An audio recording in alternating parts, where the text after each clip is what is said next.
स्पष्टता के साथ ये कह दूं कि मैं अक्सर जब किसी मामला जो मामला कोर्ट में रहता है और उसमें मैं वकील होता हूं तो मैं अक्सर उस पर कोई टिप्पणी देता नहीं, लेकिन ये एक एक्सेप्शन है और इसलिए मैं यहाँ आया हूं क्योंकि जो आपका जो मेन स्ट्रीम मीडिया है वो जो कोर्ट में हुआ है उसके अलग खबरें चला रहे हैं। ऐसी खबर कि हमारी जो याचिका है वो डिसमिस हो गई, ये अपने आप में गलत है।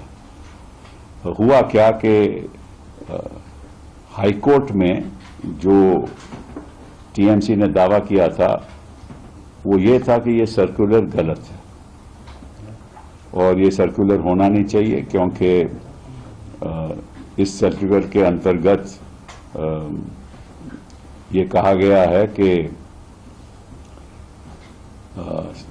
कमीशन को ये जानकारी है कि और कई जगह से जानकारी मिली है कि वहाँ इलेक्शन के दौरान कुछ प्रॉब्लम्स होने वाली हैं हर बूथ में, तो इस वजह से इलेक्शन कमीशन ने ये तय किया है कि हर बूथ पे एक सेंट्रल गवर्नमेंट का नॉमिनी होगा, सेंट्रल गवर्नमेंट ऑफिसर की नियुक्ति की जाएगी।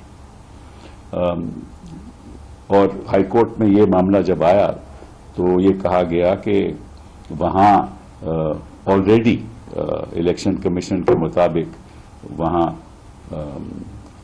एक ऑब्जर्वर जिसको कहते हैं माइक्रो ऑब्जर्वर, वो सेंट्रल गवर्नमेंट का नॉमिनी होता है, सेंट्रल गवर्नमेंट उसकी नियुक्ति करती है, वो हर बूथ में वैसे भी वहाँ रहता है।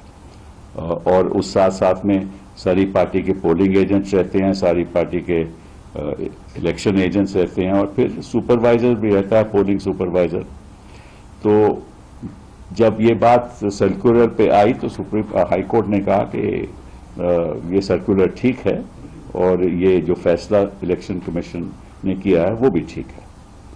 तो जब हम सुप्रीम कोर्ट आए तो हमने ये तय किया कि हम सर्कुलर को चैलेंज नहीं करेंगे, लेकिन ये कहेंगे, ये आग्रह करेंगे सुप्रीम कोर्ट से कि जो सर्कुलर है उसको आप लागू कीजिए।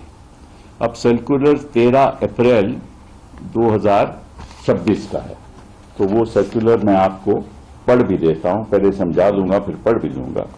उसमें ये लिखा है कि कई जगह से हमें जानकारी मिली है कि इरेगुलरिटीज होने वाली हैं इलेक्शन के प्रोसेस में, काउंटिंग के प्रोसेस में इरेगुलरिटीज होंगी।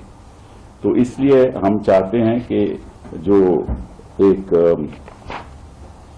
सेंट्रल गवर्नमेंट का employee apart from micro observer वहां रहे, ये फैसला है।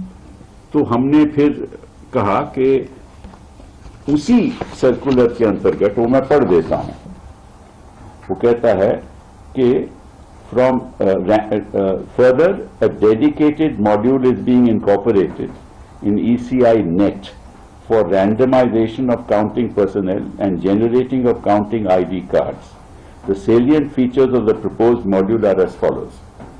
मतलब कि जो मोटी मोटी बात जो है सर्कुलर के अंतर्गत उन्होंने कही है कि random selection of state government and central government employees from the respective personal databases for counting duty. तो इसका मतलब ये हुआ, सर्कुलर कहता है कि आप एक केंद्र का भी नॉमिनी वहां रख लीजिए और एक राज्य का भी नॉमिनी रख लीजिए। जो सरकारी मुलाजम होगा केंद्र का भी होगा और राज्य सरकार का भी होगा, और ये नियुक्ति उनकी होनी चाहिए। तो हमने सुप्रीम कोर्ट में कहा कि देखिए उनका खुद का सर्कुलर कहता है, चलिए आप सेंट्रल गवर्नमेंट नॉमिनी रखना चाहते हैं तो रखिए, लेकिन साथ साथ एक स्टेट गवर्नमेंट नॉमिनी भी रखिए, उसकी भी रैंडमाइजेशन नाम करके रखिए। तो सुप्रीम कोर्ट ने कहा कि आप तो वहां सर्कुलर चैलेंज कर रहे थे, तो हमने कहा कि अब हम सर्कुलर नहीं चैलेंज कर रहे, हम तो कहते हैं कि उसको लागू करो। तो अब हमें उम्मीद है, और सुप्रीम कोर्ट ने यह कहा कि, और ये ऑर्डर है कि the election commission will follow the circular issued by them both in letter and spirit.